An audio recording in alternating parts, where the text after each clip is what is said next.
नाम क्या है? मीना। कहाँ के आप रहने वाले हैं? मेरठ। 2020 में इनकी मैरिज हुई, उसके बाद से ही इनके ऊपर दुष्टात्मा के अटैक होने लगे थे। आप खुद बताएं कि जब अटैक होते थे क्या क्या होता था आपके साथ उस टाइम? मुझे गंदे सपने आते थे, सांप दिखाई देते थे और बच्चे भी दिखाई देते थे मरे हुए।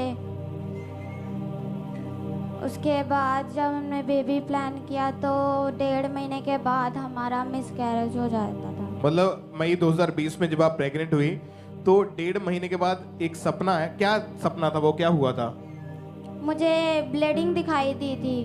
तो जब सुबह उठे तो क्या हुआ फिर? मुझे फिर ब्लीडिंग हो गई थी और आपका मिसकैरेज हो चुका था? हाँ जी, मेरा मिसकैरेज हो गया था। अगस्त 2020 में 3 महीने के बाद ये दूसरी बार प्रेग्नेंट हुए। तो दूसरे महीने में फिर सेम सपना आया, ब्लीडिंग होने लगी, हाँ फिर जी। इनका मिसकैरेज हो चुका था। और उसके बाद तीसरी बार ये प्रेग्नेंट हुए और प्रेगनेंसी के दूसरे महीने में इनको सपने में मरे हुए बच्चे दिखाई दिए। नेक्स्ट डे ब्लीडिंग हुई और तीसरी बार भी इनका मिसकैरेज। कितनी बार मिसकैरेज हुआ आपका ऐसे? 3 बार। और जब चौथी बार आप 2021 में प्रेग्नेंट हुई तो क्या हुआ उसके बाद? डिलीवरी तक बात पहुंची, क्या डॉक्टर बताते थे? खुल के बताएं आप। मेरी डिलीवरी हुई तो मेरे बच्चे के अंदर पेट से ही गंदा पानी अंदर चला गया था। डॉक्टर ने उसमें मशीन में रखा था शीशे में, तो 6 दिन जिंदा रहा और 6ठे दिन उसकी डेथ हो गई थी। 3 आपके मिसकैरेज हो चुके थे, चौथा बेबी पैदा हुआ और पैदा होने के 6 दिन के बाद उसकी डेथ हो गई। हाँ जी।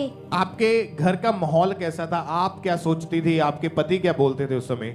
मेरे मन में बहुत दुखी होती थी। मैं दूसरों के बच्चों को देखती थी तो मेरे मन में भी होता था कि मेरे भी बच्चे हों और मैं उनको अच्छी तरह रखूं। दूसरों के बच्चे अपने से मुझे छुड़ा लेते थे। और आप डॉक्टर्स के पास भी जाते रहे साथ में? हाँ जी, मैंने 8 से 9 डॉक्टर बदले। मैं रिपोर्ट भी करवाई पर रिपोर्ट में कुछ भी नहीं आता था। और इन्हीं चीजों को सोच सोच के आप डिप्रेशन में चले गए थे। हाँ जी। लोग क्या बोलते थे, कैसा व्यवहार करते थे आपके साथ? लोग मुझसे सही से बात नहीं करते थे, अच्छी तरह व्यवहार नहीं करते थे।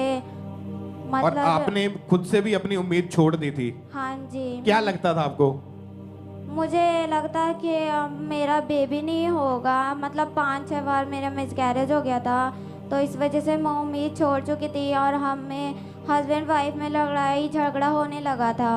और आपको यहाँ का अंकुनुलम निश्चित के बारे में कैसे पता चला था? मेरी नन पहले से ही मिनिस्ट्री में ज्वाइन थी, वो परमेश्वर को पहले से मानती थी तो उन्होंने ही मुझे बताया था। फिर मैंने ऑनलाइन मीटिंग शुरू करी देखनी। पहले इन्होंने ऑनलाइन मीटिंग देखी, फिर उसके बाद परमेश्वर के घर में आना शुरू कर दिया।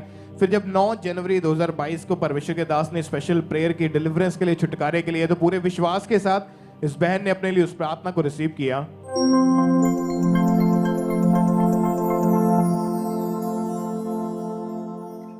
अब यहाँ तो वो उठा, हम दुष्ट आत्मा को डांटेंगे जो इन योजना के खिलाफ है। बोलो, हर वो दुष्ट आत्मा, हर वो बीमारी, हर वो शैतानी आत्मा जो मेरी लाइफ में काम करना चाहती है, से out out out out. Command करो, आउट करो जाने के लिए। बोलो यीशु मसीह के नाम में। और जब आपने प्रेयर को रिसीव किया तो वो दुष्ट आत्मा आपको छोड़ के गया और मैरिज के 2 साल के बाद उसके बाद हेल्दी बेबी बॉय के साथ परमेश्वर ने इनको ब्लेस किया। 3 मिसकैरेजेस के बाद एक बेबी पैदा हुआ। 6 महीने के बाद, 6 दिन के बाद उसकी डेथ हो गई। 4 मतलब इनके जो केस थे वो खत्म हो चुके थे, जिसकी वजह से डिप्रेशन में थी और सुसाइडल थॉट से 9 डॉक्टर चेंज करके देख लिए, फर्क कुछ नहीं पड़ा। खुदा के घर में आए, आज अपनी गवाही को साथ लेके आए, अपने हाथों को उठाए इस ब्लेसिंग के लिए। तो जीवित परमेश्वर के नाम को महिमा दे। ऊंची आवाज से हालेलुया बोलते हैं सब जन, सब उस जीवित परमेश्वर के नाम को महिमा दे। और आज भी